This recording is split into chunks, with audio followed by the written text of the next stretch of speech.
When TikTok star Jasmine Carter was streaming live to her 2 million followers, she suddenly screamed and vanished mid-broadcast. Her phone was found shattered in an alley 3 blocks from her apartment, the live stream still running.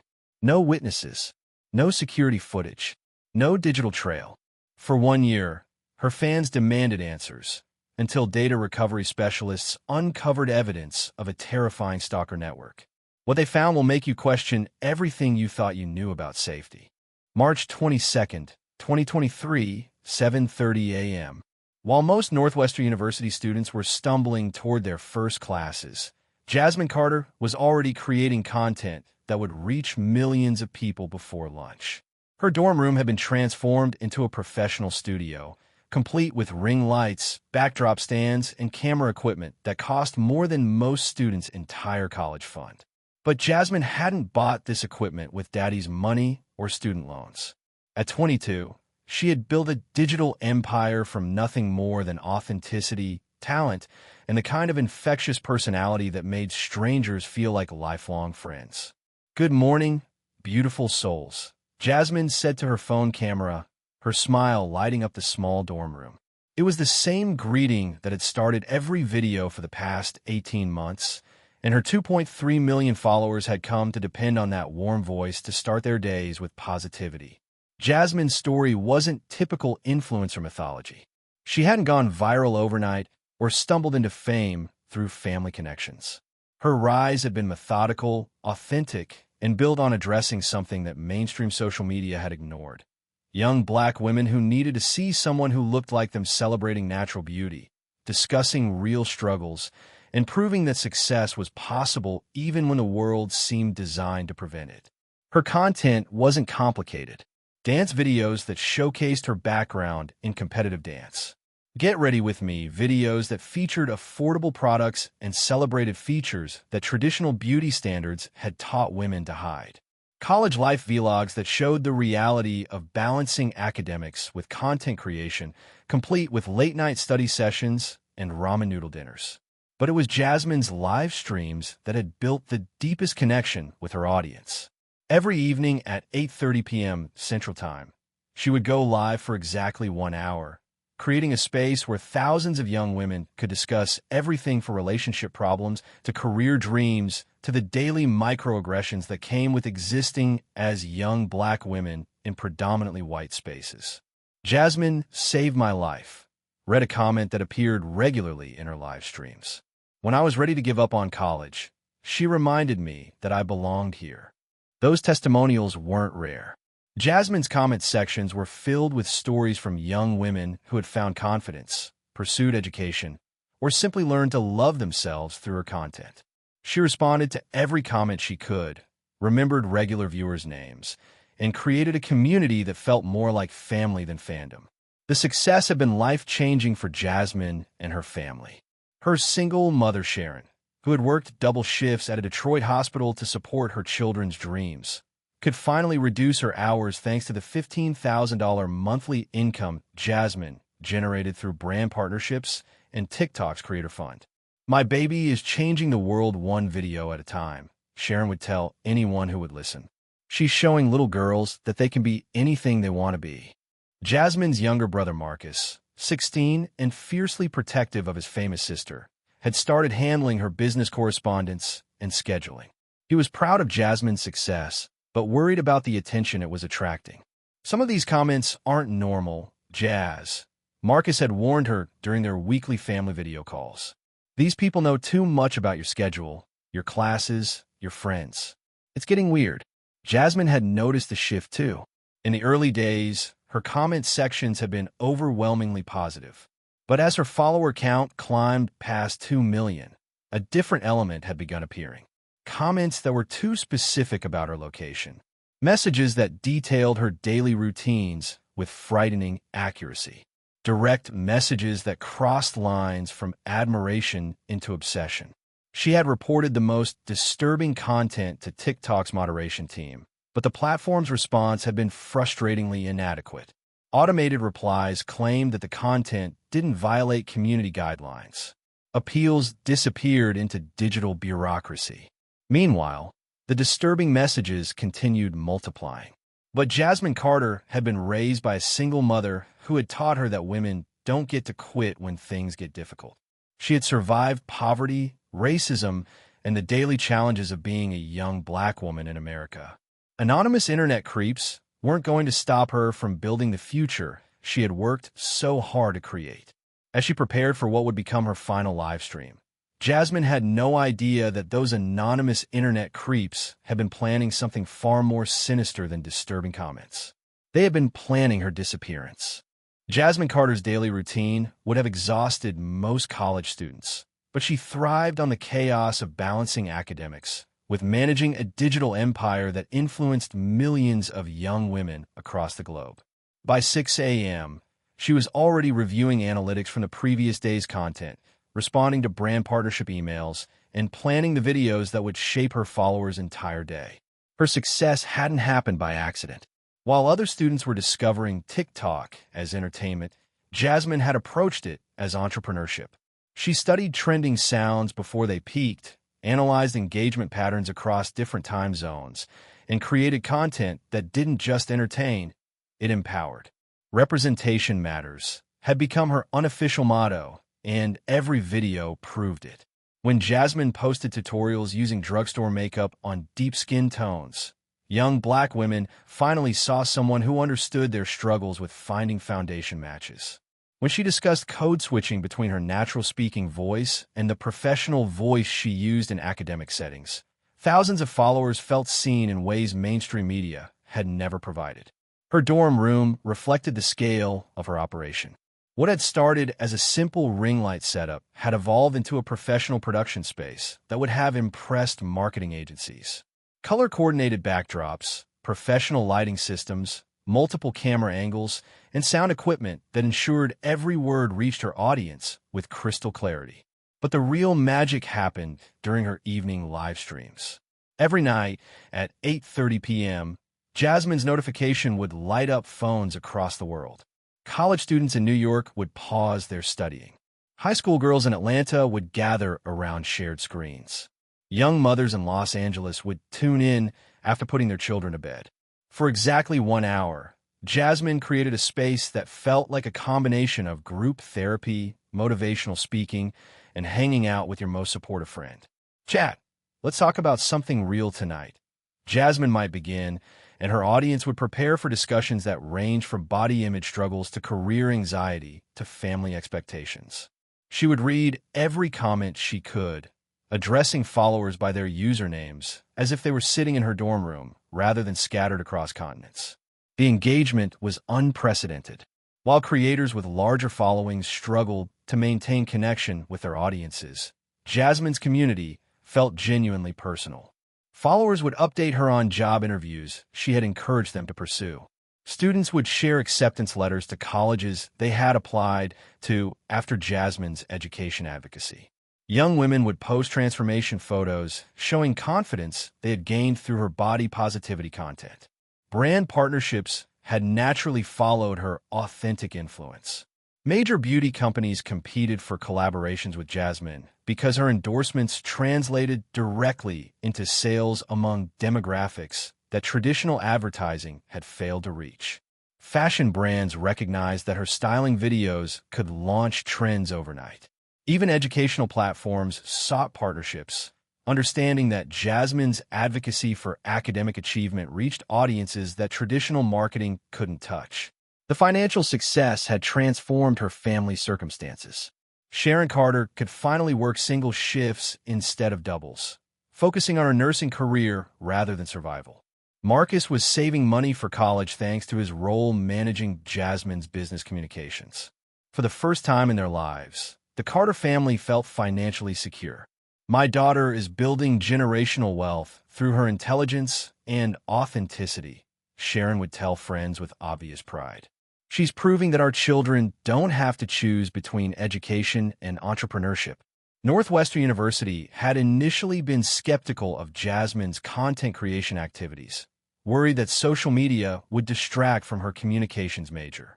But her professors quickly recognized that she was conducting graduate-level research into audience psychology, brand development, and digital marketing. Her senior thesis on parasocial relationships and social media influence in marginalized communities was being considered for publication in academic journals. The balance wasn't always easy. Finals week meant scheduling content in advance. Major brand partnerships required coordinating deliverables around midterm exams. Evening live streams had to be adjusted for academic deadlines and campus events. But Jasmine had found a sustainable rhythm that honored both her educational goals and her entrepreneurial success. She was proving that young Black women could excel academically while building business empires, that authenticity could be more powerful than manufactured personas, and that social media could be a force for genuine positive change. What she hadn't anticipated was that her success would make her a target for people who saw her influence as something to be captured, controlled, and exploited. The bigger her platform grew, the more attention it attracted from individuals whose interest in Jasmine had nothing to do with her message and everything to do with the power they believed they could gain by possessing her. February 2023. The shift in Jasmine's comment sections was subtle at first, like a discordant note in an otherwise perfect symphony. Among the thousands of supportive messages and genuine engagement, new voices began appearing with observations that made her skin crawl. "You look beautiful in that blue sweater you wore to Professor Martinez's class yesterday. The coffee shop on Sherman Avenue must be your favorite. You're there every Tuesday at 2 p.m. Your dorm window faces east. The lighting in your room is perfect at sunset." These weren't casual observations from fellow Northwestern students. These were detailed surveillance reports disguised as fan comments, posted by accounts with generic usernames and no profile pictures. Accounts that had been created specifically to monitor every aspect of Jasmine's life. Marcus was the first to notice the pattern during one of their weekly business review calls. "Jazz, look at this," he said, screen sharing a spreadsheet he had been maintaining. 23 different accounts have posted location-specific information about you in the past month. They know your class schedule, your study spots, even what time you do laundry. Jasmine stared at the data her 16-year-old brother had compiled, feeling a chill that had nothing to do with Chicago's February weather. The accounts all followed similar patterns. Created within the past 6 months, minimal activity except for comments on her videos, and an unsettling focus on her daily routines. "Maybe they're just Northwestern students who recognize me around campus," Jasmine suggested, but her voice carried doubt that Marcus immediately detected. "Northwestern students would identify themselves, Jazz. These people are hiding their identities while documenting your movements. That's not fandom, that's stalking." The digital stalking escalated rapidly. Direct messages began arriving from accounts that claimed to know intimate details about her family, her academic performance, and her financial arrangements. Photos of her dorm building were posted with captions analyzing the security measures. Discussion threads appeared on obscure forums where users shared theories about her relationship status and speculated about her personal life in ways that felt violating and dangerous. But the most disturbing development was the coordination. Jasmine noticed that multiple accounts would post similar observations about her activities within hours of each other, suggesting that different people were monitoring her movements and sharing information through channels she couldn't access. Campus security seemed uninterested when Jasmine reported the escalating harassment. "Social media comes with risks, Miss Carter," Officer David Rodriguez had told her during their brief meeting. "Maybe consider reducing your online presence if you're concerned about privacy." The response infuriated Jasmine. She was being blamed for the criminal behavior of people who were stalking her, as if success on social media automatically forfeited her right to safety and privacy. Local police were equally dismissive when Sharon Carter drove up from Detroit to file a formal complaint. "Your daughter is a public figure now," Detective Sarah Thompson explained. "This is probably just overenthusiastic fans. Unless someone makes a direct threat or attempts physical contact, there's not much we can investigate." But physical contact was exactly what began happening next. Jasmine started noticing the same faces appearing in different locations around campus. A man in a gray hoodie who seemed to be at the library whenever she studied there. A woman with red hair who showed up at the coffee shop Jasmine frequented. A campus maintenance worker who always seemed to be cleaning areas where Jasmine had classes. Her roommate, Emma, confirmed the surveillance during a conversation that made Jasmine realize how serious the situation had become. "Jazz, there's been a guy sitting in the parking lot outside our dorm for 3 nights straight," Emma said. "He's not a student. I've never seen him before. And he only appears when your car is here." The psychological impact was devastating. Jasmine found herself constantly looking over her shoulder, varying her routines, and avoiding the spontaneous interactions with followers that had made her content so authentic. Her live streams became more guarded, her videos less personal. The joy that had fueled her creative process was being replaced by anxiety and hypervigilance. "They're stealing who I am," Jasmine confided to her mother during a tearful phone call. "I can't be myself anymore because I'm afraid of giving these people more information to use against me." Sharon begged her daughter to come home to Detroit, to transfer schools, to abandon social media entirely. But Jasmine refused to let stalkers destroy the future she had worked so hard to build. "I won't let them win, Mama," she said with determination that worried Sharon more than fear would have. "Young black women already have enough barriers to success. I'm not going to become another cautionary tale about women who quit when things got difficult."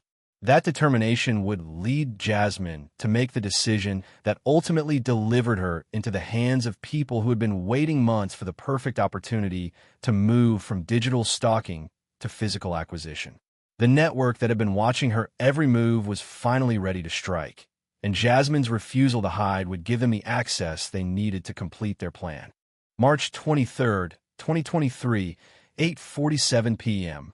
The notification pinged across millions of phones as Jasmine Carter went live for what would become the most watched and most horrifying live stream in TikTok history.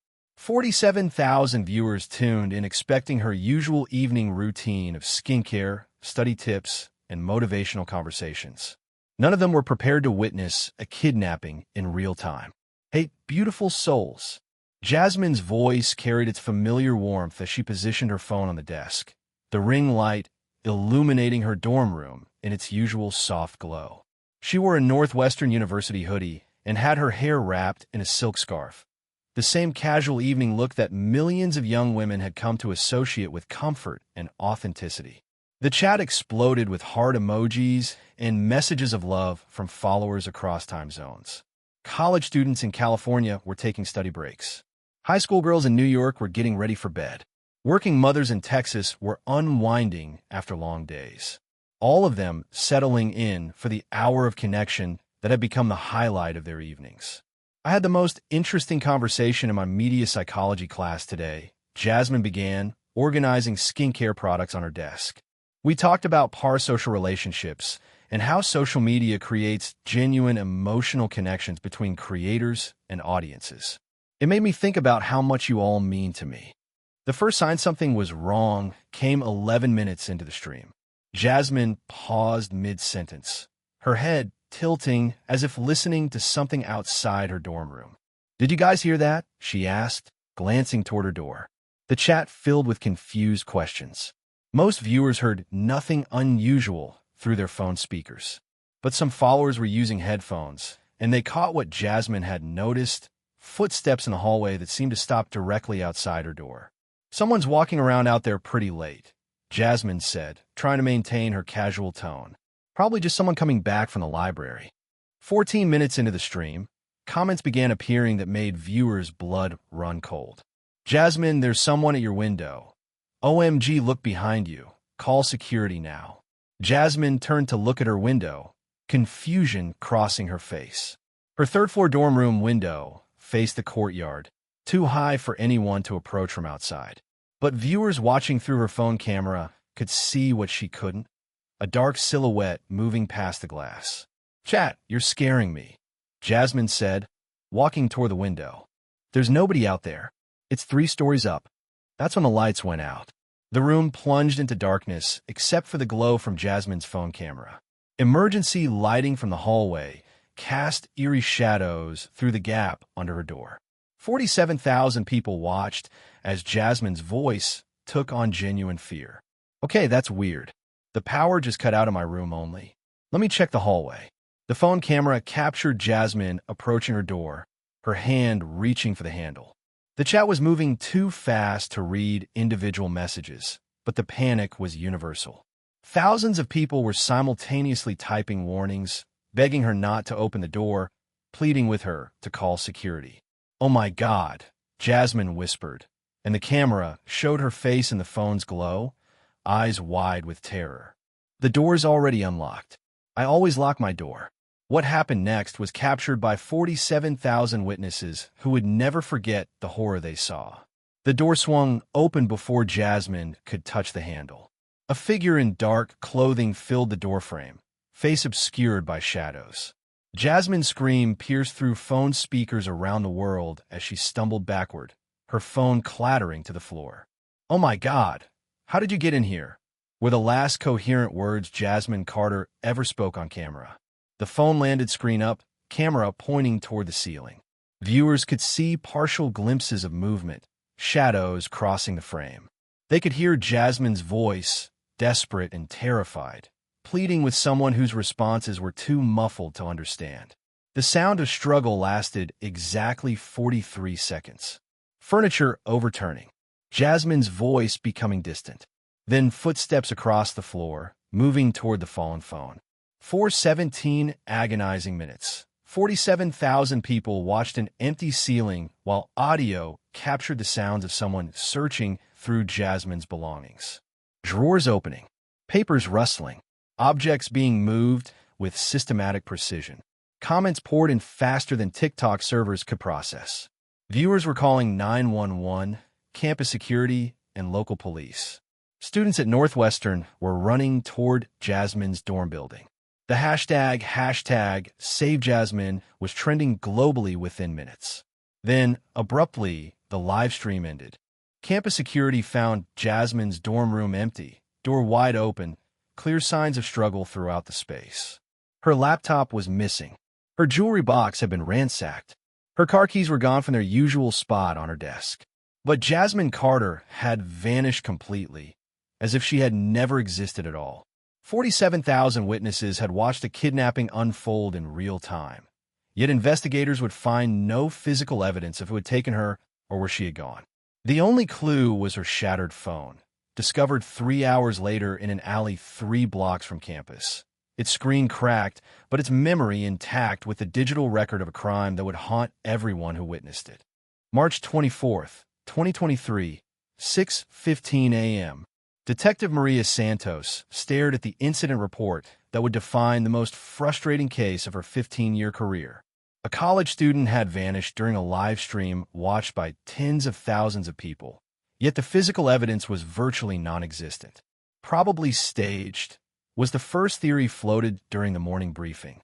Social media influencers will do anything for attention. She's probably hiding out somewhere, waiting for the perfect moment to reappear with a book deal. Detective Santos had seen enough missing persons cases to recognize the dangerous assumptions that derailed investigations before they began. But even she struggled to reconcile the dramatic footage with the absence of concrete evidence. Northwestern University's campus security footage revealed nothing useful. The cameras that should have captured Jasmine's dorm hallway had mysteriously malfunctioned between 8:30 and 9:15 p.m., the exact window of her disappearance. The parking garage cameras showed her car leaving at 8:52 p.m., but the driver's face was obscured by strategic positioning and tinted windows. "Convenient technical failures," muttered Officer David Chun, reviewing the security logs. "Either this girl is incredibly lucky with timing, or someone planned this with inside knowledge of our surveillance systems." But the most damaging assumption came from Evanston Police Chief Robert Morrison, whose press conference 3 days after Jasmine's disappearance set the tone for media coverage that would haunt the investigation. Ms. Carter was involved in social media activities that may have attracted unwanted attention. Chief Morrison announced to a room full of reporters, "We're investigating whether her online presence contributed to this incident. Young people need to understand that internet fame comes with risks." The victim-blaming narrative spread faster than the search efforts. News outlets began portraying Jasmine as a reckless influencer who had brought danger upon herself through attention-seeking behavior. Opinion pieces questioned whether content creators deserved police resources when their lifestyle choices led to problems. Meanwhile, Jasmine's followers had organized the most sophisticated crowdsourced investigation in social media history.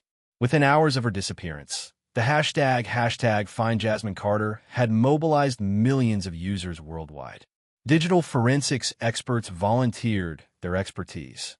Computer programmers created tools to analyze the live stream footage frame by frame. Linguistics specialists examined the muffled audio for clues about her attackers' identities. Twitter user @DigitalDetective47 emerged as the unofficial coordinator of the fan investigation, creating shared documents that cataloged every piece of evidence the official investigation had overlooked or dismissed. The official timeline doesn't make sense, @DigitalDetective47 posted in a viral thread. Campus security claims the cameras malfunctioned randomly, but our analysis shows they were systematically disabled in a specific sequence that created a blind path from Jasmine's dorm to the parking garage. The fan investigators had advantages that law enforcement lacked. They understood social media platforms intimately.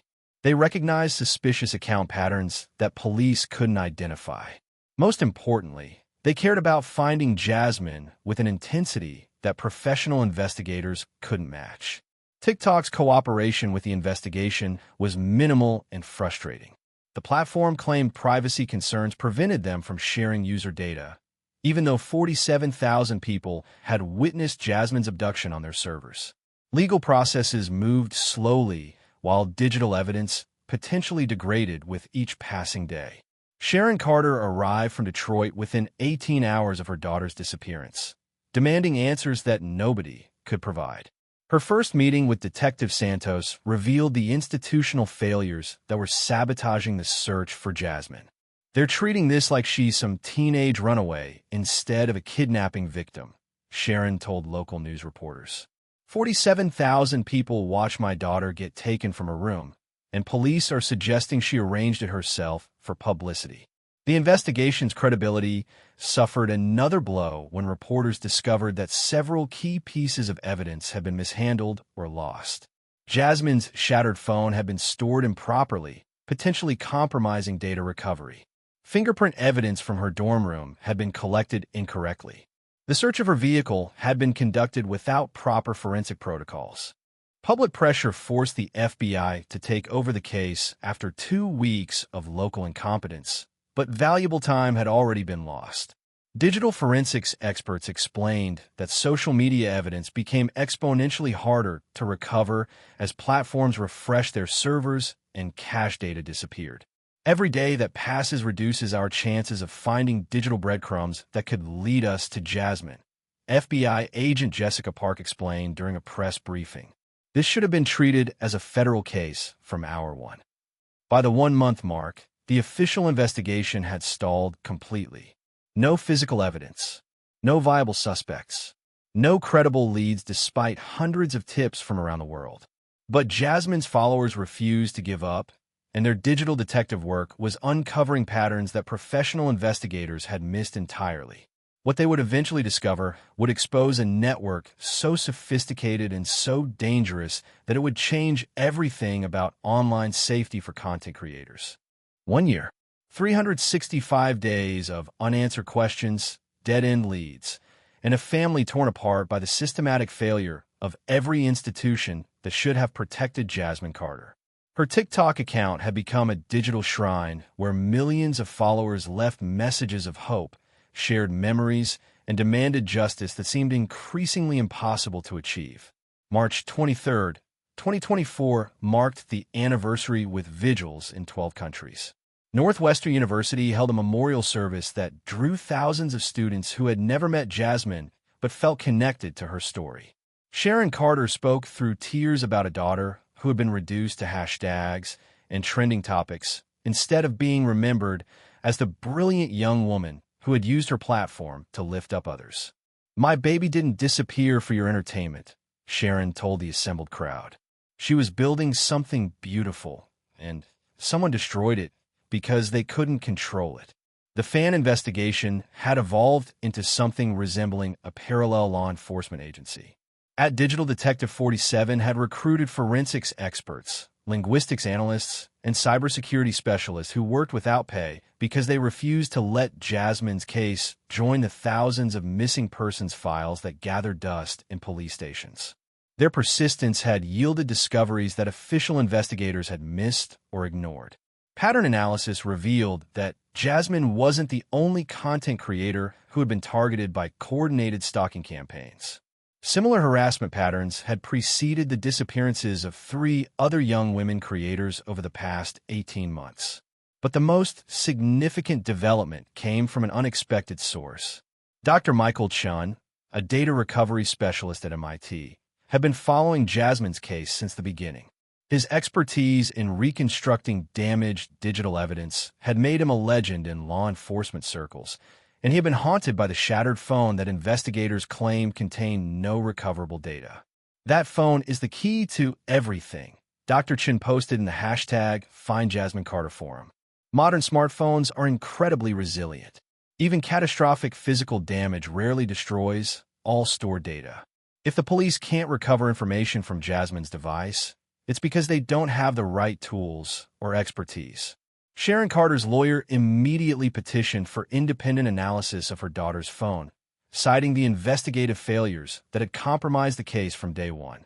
After months of legal battles, the court finally ordered the evidence released to Dr. Chin's laboratory for advanced data recovery attempts. TikTok had quietly implemented new safety features in response to Jasmine's case, including enhanced reporting mechanisms for stalking behavior and improved coordination with law enforcement. But critics argued that these changes were cosmetic responses designed to deflect liability rather than address the systemic problems that had enabled Jasmine's stalkers to operate with impunity.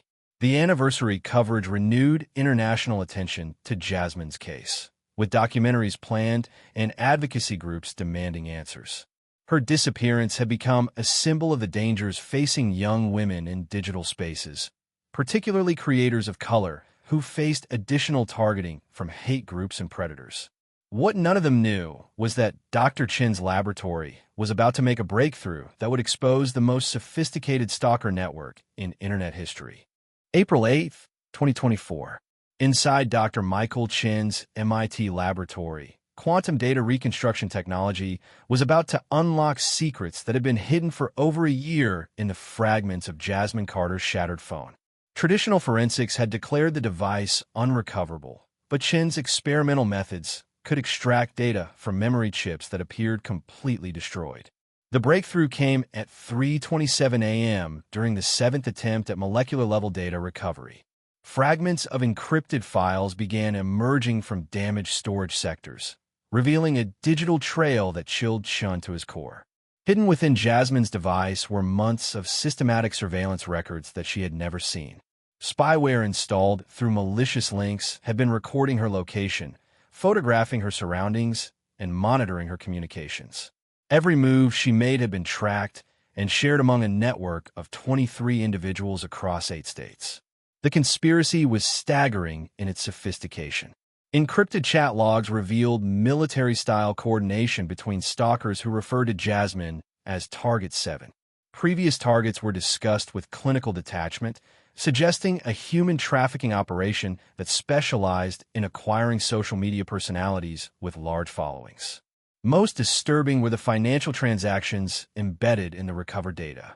Digital receipts showed payments for acquisition services totaling hundreds of thousands of dollars. Jasmine wasn't just a stalking victim. She was merchandise in a network that sold access to kidnapped creators for live-stream content on the dark web. The evidence revealed corruption within local law enforcement. Several investigation delays had been deliberately orchestrated by officers receiving payments from the network. The technical malfunctions in campus security systems had been caused by equipment purchased and installed by network members with inside access.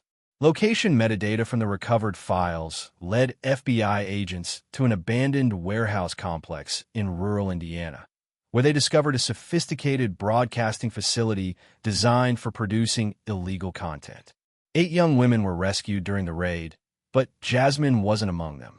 Dr. Chin's recovery had exposed a network that generated millions of dollars by exploiting social media fame. But it also revealed that Jasmine's case was part of something much larger and more terrifying than anyone had imagined. May 15, 2024. Coordinated raids across 14 states dismantled what FBI Director Patricia Mills called the most sophisticated digital stalking and human trafficking network in American history. Operation Silent Stream resulted in 47 arrests, including the rescue of 12 young women who had been forced to create content under captivity. The network's scope horrified investigators. For 3 years, the organization had systematically targeted social media creators, particularly young women of color, using advanced surveillance technology and inside connections to law enforcement and security systems. Financial records revealed over $50 million in revenue generated through forced content creation and trafficking. Jasmine's fate remained the investigation's most devastating discovery. Evidence confirmed she had been transported to an international facility, but her current location remained unknown despite cooperation from Interpol and multiple foreign governments. The network had evolved beyond domestic operations, selling American creators to overseas buyers who paid premium prices for English-speaking victims. Sharon Carter's advocacy had transformed from personal grief into systemic reform.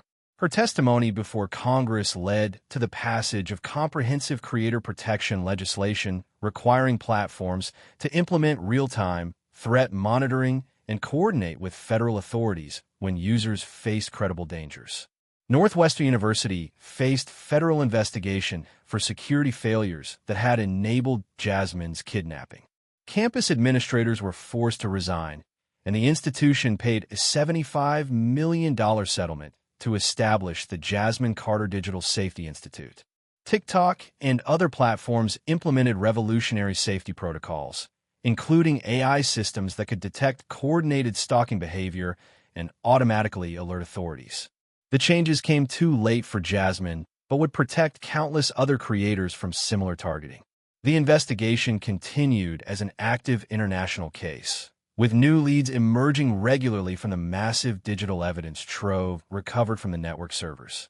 Jasmine's followers maintained their digital vigil, refusing to stop searching until she was found and every person responsible faced justice. Her disappearance had exposed the darkest corners of social media fame, but it had also sparked a movement that would make the internet safer for everyone who dared to share their authentic selves with the world. One content creator who trusted platform safety protocols and law enforcement protection proved that even millions of followers couldn't prevent social media personalities from falling victim to trafficking networks that required tech companies to ignore systematic stalking for profit. Dr. Chin's data recovery finally revealed the surveillance evidence that police departments refused to investigate. The encrypted communications that exposed years of coordinated targeting became a testament to one scientist's determination to expose corruption within our digital safety systems. How many other creators have vanished into trafficking networks, their disappearances disguised as publicity stunts or voluntary departures? What happens when social media platforms prioritize engagement over user safety? Can digital fame survive when protecting victims becomes secondary to protecting corporate profits? Drop a comment below. Do you believe similar stalker networks still target content creators today? Hit subscribe for more investigations proving the internet's darkest predators hide behind our favorite platforms.